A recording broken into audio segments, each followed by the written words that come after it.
Hi guys, welcome back to the channel. Today I'm going to give you guys a clean tone demo on this Fender's Acoustasonic guitar. So a little bit of more information before we start. If you haven't watched my previous video, so this is a design combining a electro and acoustic guitar. So it's supposed to sound like both guitar either at the same time or individually based on the configuration you use. Each time I play, I'm gonna tell you guys which configuration, and also gonna give you guys a little bit of description of each configuration so that you guys have an idea how this guitar sounds, because based on the fact that it has 10 configurations. So I'm gonna put this guitar into a Vox tube amp, so it doesn't have any preset. It's just basically a little bit of gain to able to have that volume tone as well. So without further ado, let's hear how this guitar sounds. So the first time we're gonna play this, let's hear how this guitar sounds without the amp. So this hasn't plugged into anything yet.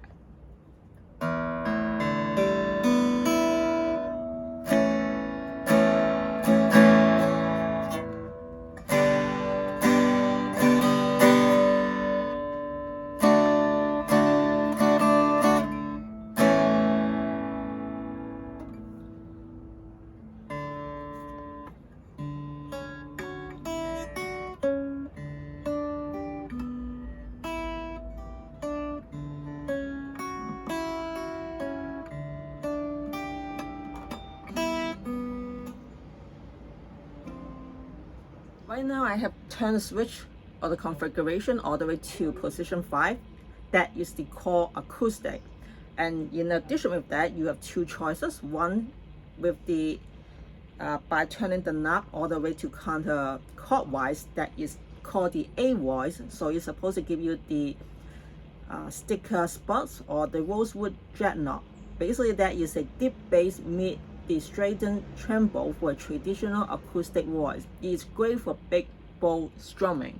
So let's hear.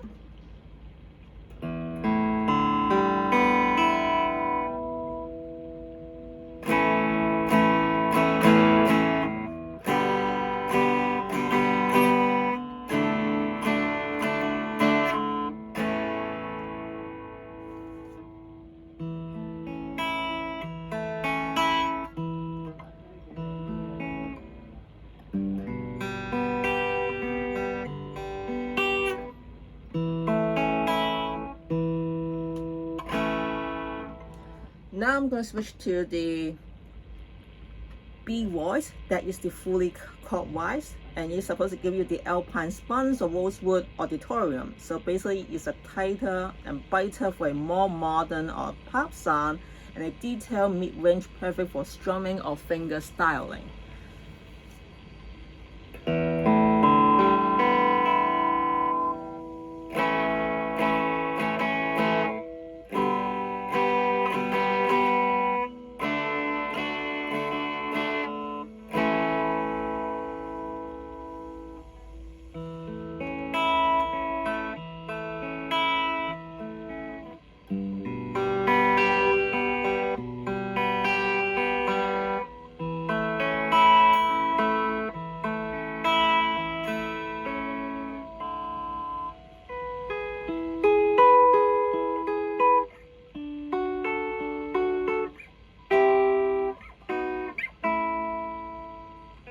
Now we are going to position 4, that is the alternative acoustic.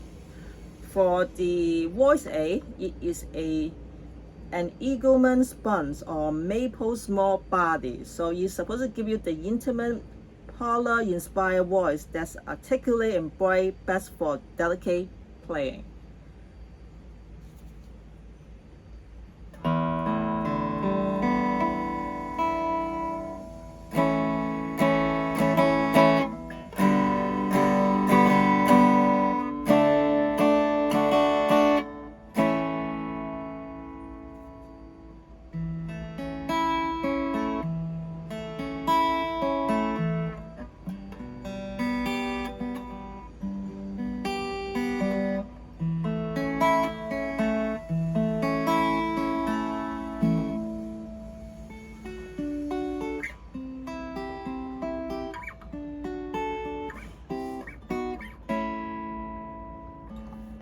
And now switched it to the voice B, which is again fully chordwise, supposed to give you the sticker, sponge, or mahogany dreadnought. So that is a full mid-range with a deep bass voice that works well for woozy strumming or fingerstyle. So again, this is at position 4, voice B.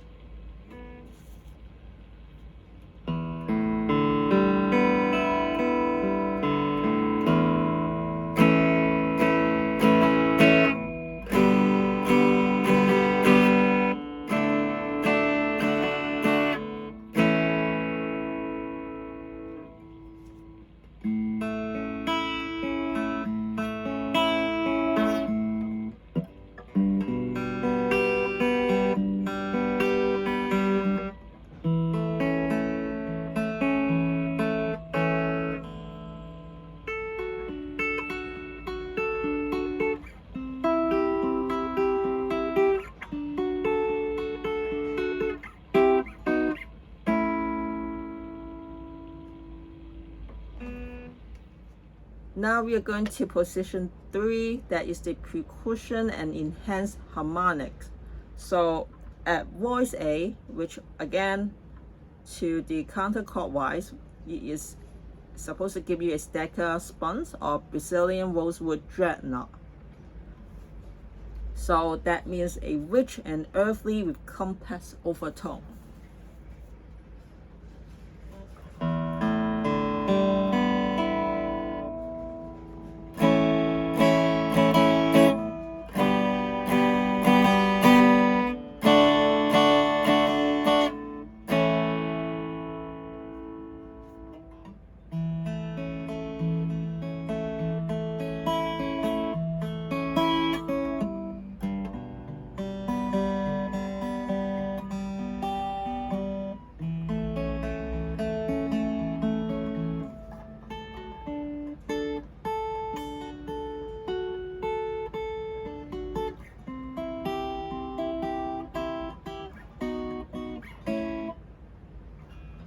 Okay, and now still at position 3. Now turn the knob to voice B. It's supposed to give you an arch body pickup to the above voice, which is the stacker sponge or Brazilian rosewood dreadnought, up to a predetermined max blend. So all of these, all of the above plus a percussive top and enhanced harmonic that pop.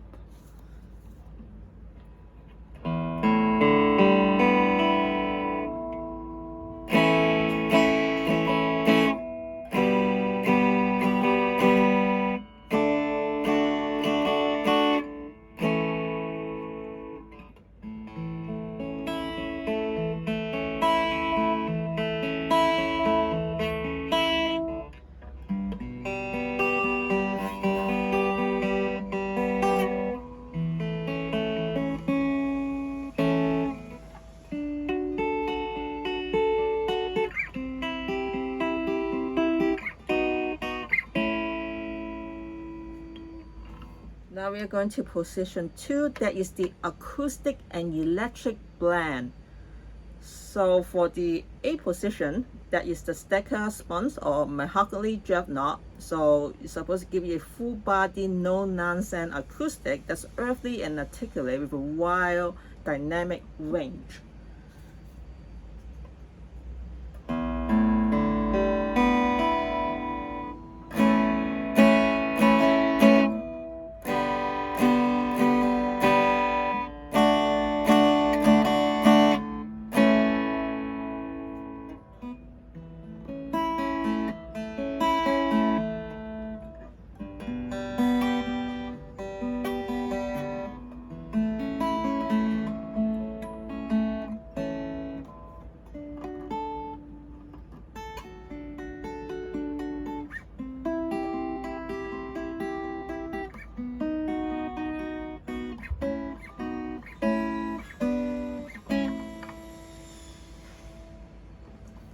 And now we're going to voice B of position 2. Again, it's acoustic and electric blend.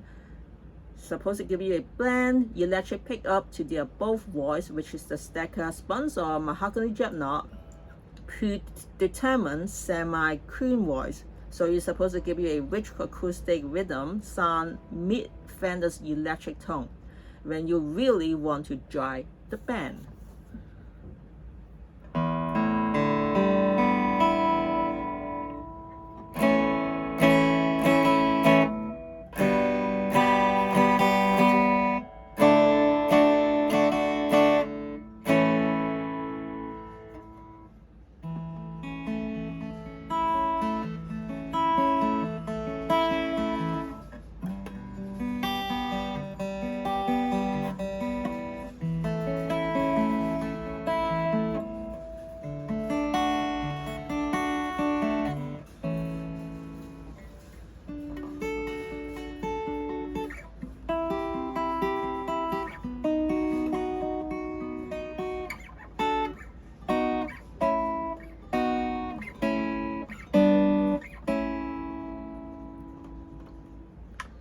And finally, we are going to be at position 1, that is the electric. So for the A voice, it is a Fender electric Queen, so you won't believe your acoustic guitar can do this.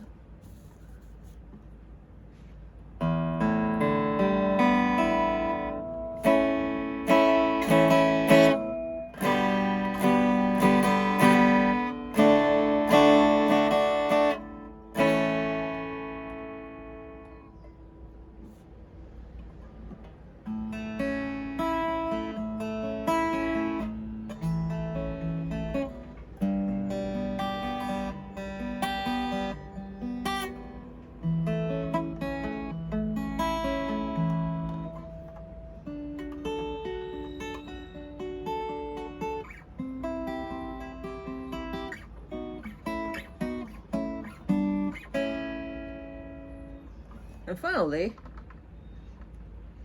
changing to voice B, that is the Fender electric fat or semi cream, and basically it's very self-explanatory of the position 1.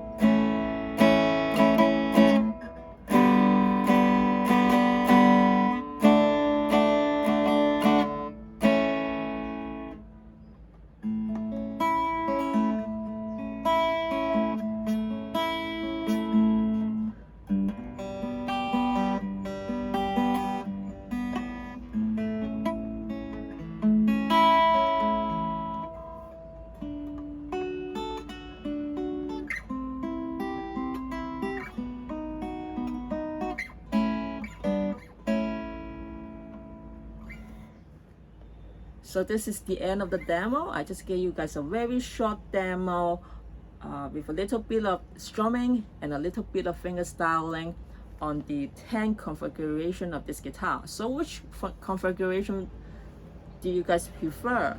To me, I really like the position 4 and also the position 5, which that is the alternative acoustic and the core acoustic, especially for the voice B. However, the downside of turning to the voice B is that you kind of hear a little bit of stat or background noise when playing it, because they really push up the sound of it. So once again, this is for position 4, alternative acoustic at voice B.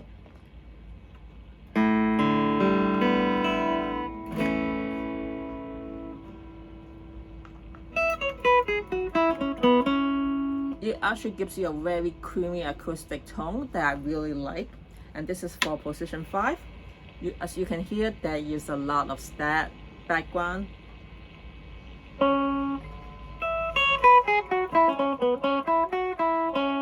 But it gives you that very bright tone that I really like, especially if you're playing like finger styling.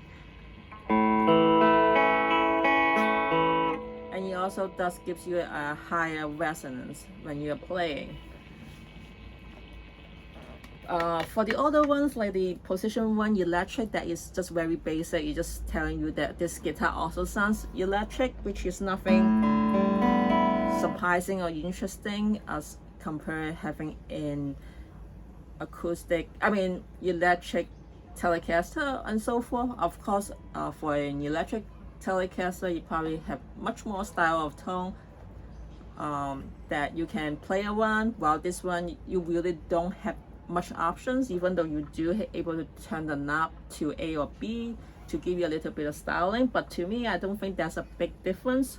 So unless you really need to play this, like, you know, when you're playing in a concert or something, you need to change to acoustic and electric, this would be a better way to use that than actually replacing an electric guitar. For the position 2, it sounds interesting as well, because it's also a blend of the acoustic and electric guitar, so it sounds different.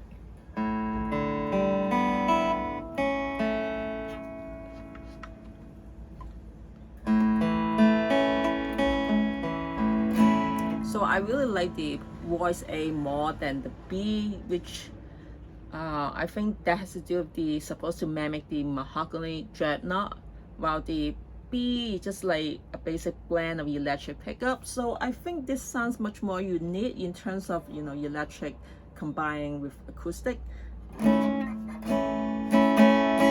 But to me, I think that is less useful for finger styling and stuff. I mean, it just basically give you. So it just basically really gives you that acoustic sound that you can play on an electric. I think that's nothing different. I mean, I think this is the part that when you're using a configuration, maybe using a pedal would be ideally give you more kind of tone. And then for position 3, I don't know, for some reason that for the 5 configuration stuff, yeah, the middle or the position 3 I never really play because I don't really like it. And so I think it goes the same thing for this Acoustasonic guitar, even though it's supposed to mimic the Brazilian rosewood and dreadlock.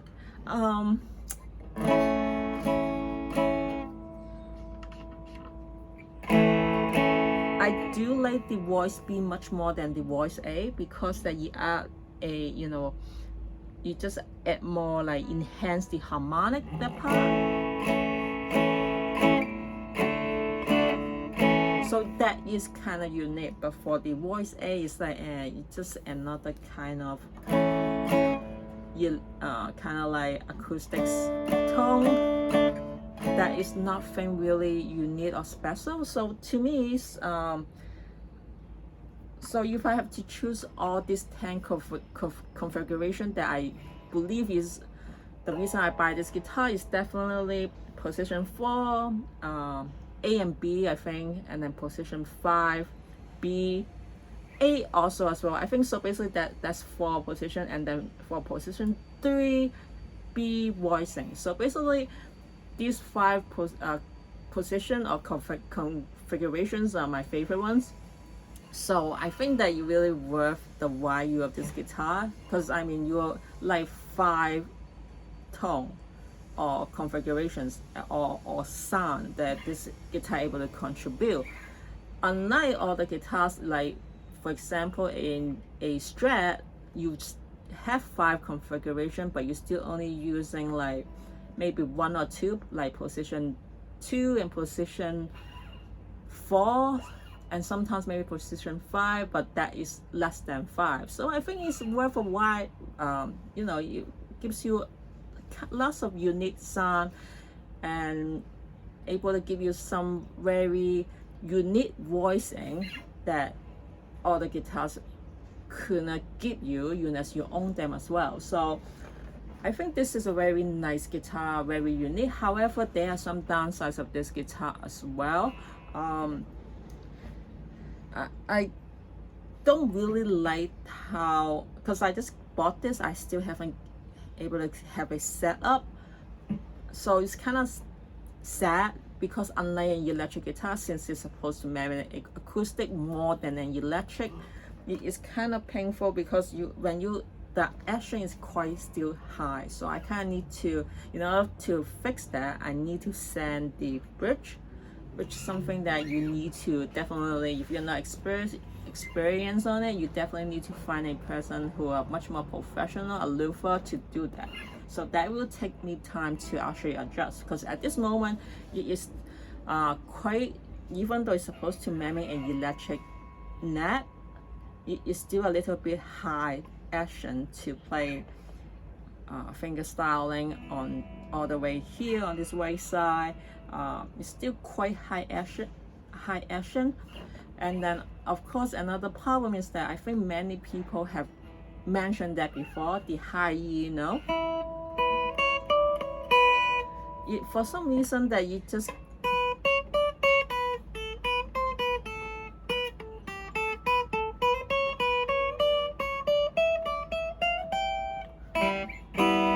so you're supposed to, when you play finger styling, it kind of like push out of the neck.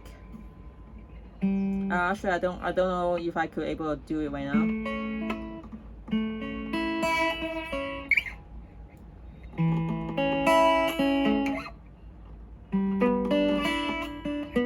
So I don't know if you can, I don't know if I display fully, but basically what happens is that when you play finger styling, the high E note, you kind of like, the sound's kind of like out of tune, and then a little bit of kind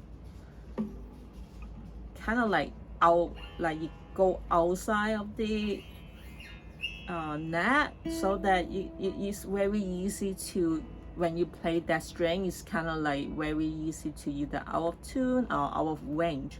And that is a very sad part of this guitar. The fall of it, I mean, given the cost of this guitar, I think that something like this could have avoided if they have a, you know, a better quality check.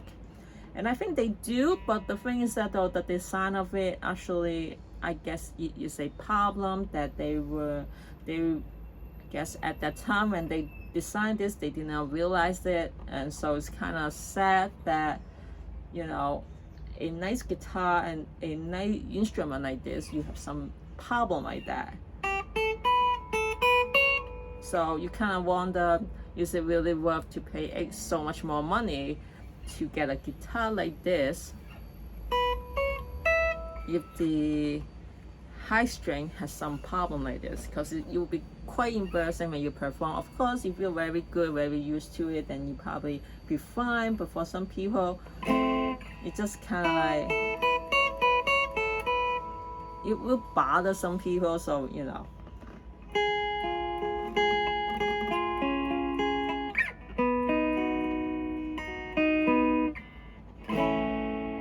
Anyway, so that is my review of this guitar. Should you have it, should you get it, it really depends on what kind of stuff you play, and also if you really need two guitar at the same time when you perform. So basically I think it's really for people who use this for in a band or for recording, where you can, you know, play the loop pedal so that you have some acoustic as well as electric at the same time. But can this guitar really replace an electric guitar? I don't really think so, because the option is still quite different than, like, you know, all the guitar that have like 6 or 8 alternative tones, you know, that is just quite different than this. So I think this is really a very basic electric kind of tone that you can provide. Of course, you can use a pedal to change that. But can you really replace an electric guitar? I do not think so, or in my opinion, I don't think so. And can you replace a very nice acoustic guitar? I think that it gives you more tone than other kind of acoustic guitar. But if it does it really sound as nice as a high-end guitar like Martin and Tyler? To be honest though, I do not know, because I never played a Martin or Taylor before. Or I mean, I never even owned one, but I mean, I did try to play some of them at a store, but I don't think that would be a very justification of how good they sound. So or the way how they make it is a much more better. I mean, I'm sure that Martin and Taylor are very good guitar, but I just never really have an opportunity to play those guitar in a long period of time or own them, so I cannot really compare them. But if you have and you own some Tyler and Martin guitar as well as this guitar, feel free to comment the difference or which one would you prefer more, or even if you don't have it or if you just own one of this, please feel free to let me know what you think about this guitar or which position or configuration you guys like the most. So anyway, I hope you guys like this video and I will see you guys next time.